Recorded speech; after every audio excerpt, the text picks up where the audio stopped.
Had a great conversation yesterday with Medal of Honor winner, military sniper, Marine sniper, Dakota Meyer. He's written this book called Why to What. I've referenced it in a few messages over the past week. Great conversation. I recorded it. If you want to hear it, check out the Alpha Human podcast. And it really explores this incredible book. It's only about 90 pages, but every single page is packed with insights on how to navigate your decisions, your actions, how to figure out the right support for your decisions and actions, and to form the right habits. He calls it the DASH method.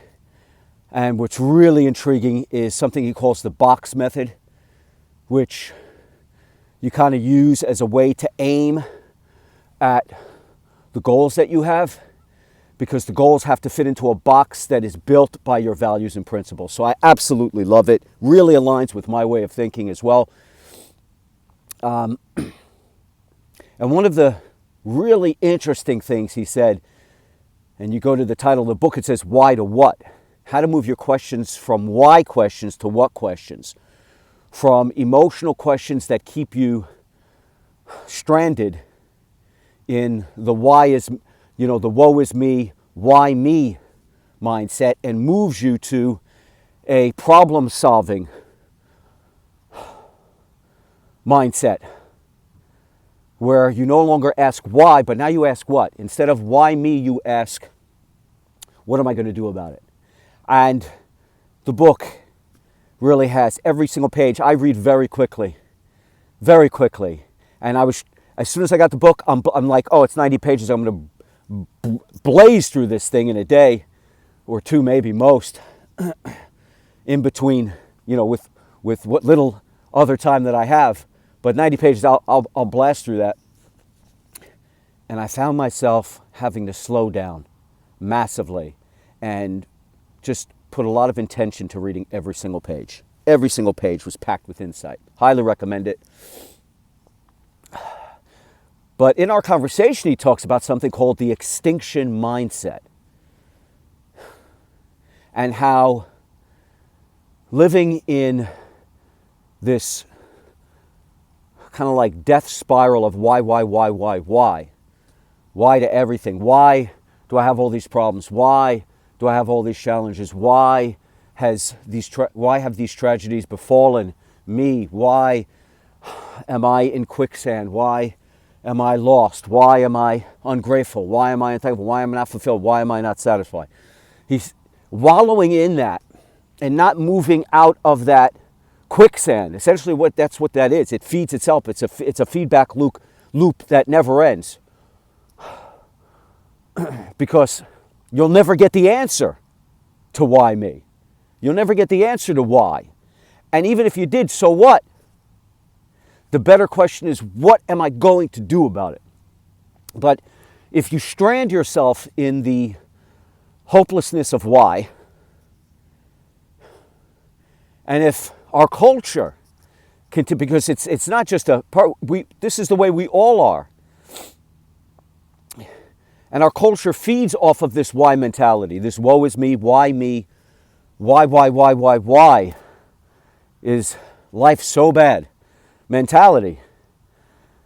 And that as a culture, if we don't start moving to what, meaning what are we going to do about it? What's the solution? What are we going to try to figure this out? What's our plan of action? If we don't move to a what mentality, then we're going extinct. As a species, we're done for. So I thought that was really, really interesting. And I'll tell you right now that I have personally found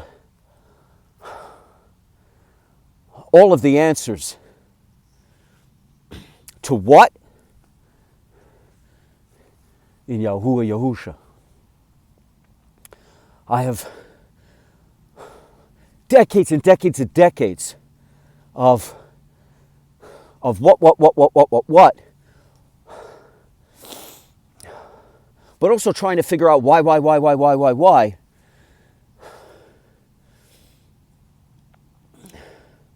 I finally found the big answers to the big questions. And the reason why we are so lost and why we are so frustrated and anxious and hopeless and why we're bent on destroying ourselves, it's because we tie ourselves to the illusion of this world. It's we tie ourselves to things that have no everlasting value. We tie ourselves to things that, as Dakota says, when you get lost in the titles and the accolades and these goals without striving for your values, the goals end. They come and go. You win a trophy, you win a championship, you become a CEO, you become a father, you get that nice car, you get that nice house, you accomplish your goal, you lose 15, 20 pounds. What next? What next? It's never enough, right? It's never enough. And as I've been talking about for a long time, discernment, wisdom granted by Yahuwah, the Most High, He who creates all things, who breathes life, filling me with the Ruach, the Spirit, the set-apart Spirit, the breath of life, guiding me on a narrow path that I looked away from for my entire life, that I didn't see for my entire life, but now seeing the narrow path that leads to the narrow gates that leads to the kingdom to come. The reign of Yahuwah, the Most High, who creates and manifested in the flesh as Yahusha, the Most High, who saves, who delivers. Yah, the Most High, Shah, salvation.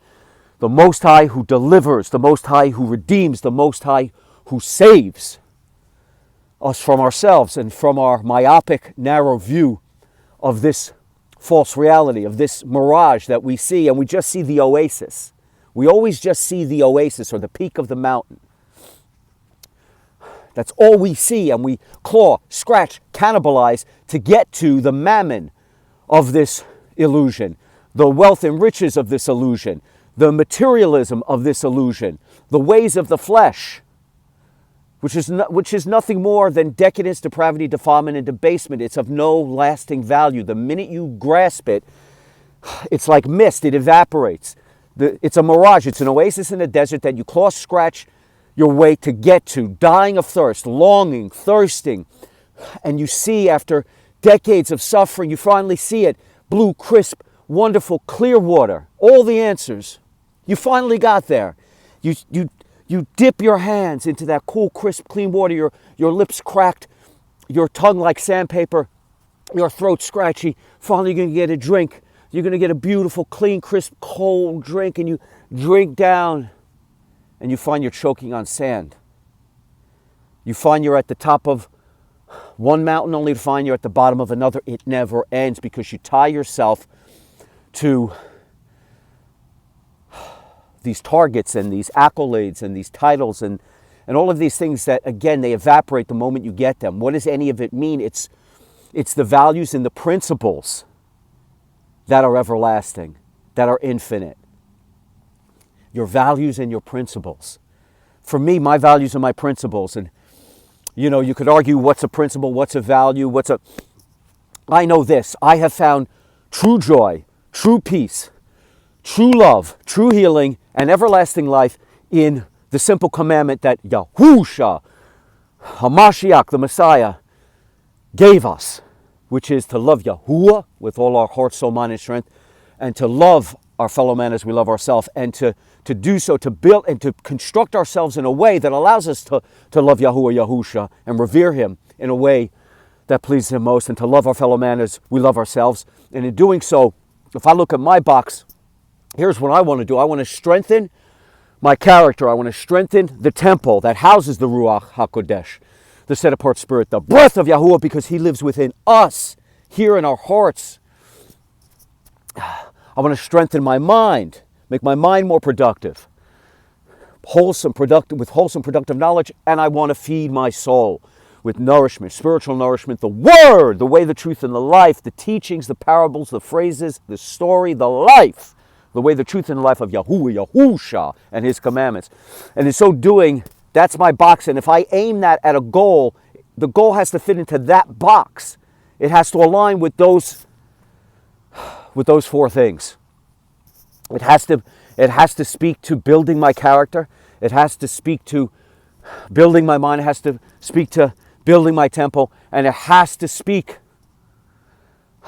to nourishing my soul with the word of Yahuwah Yahusha. And so we go from an extinction mindset to an everlasting life mindset. Bless Yahuwah Yahusha. Baruch Yahuwah Yahusha. Praise be his name, Yahuwah the Most High. Yahusha HaMashiach the Messiah.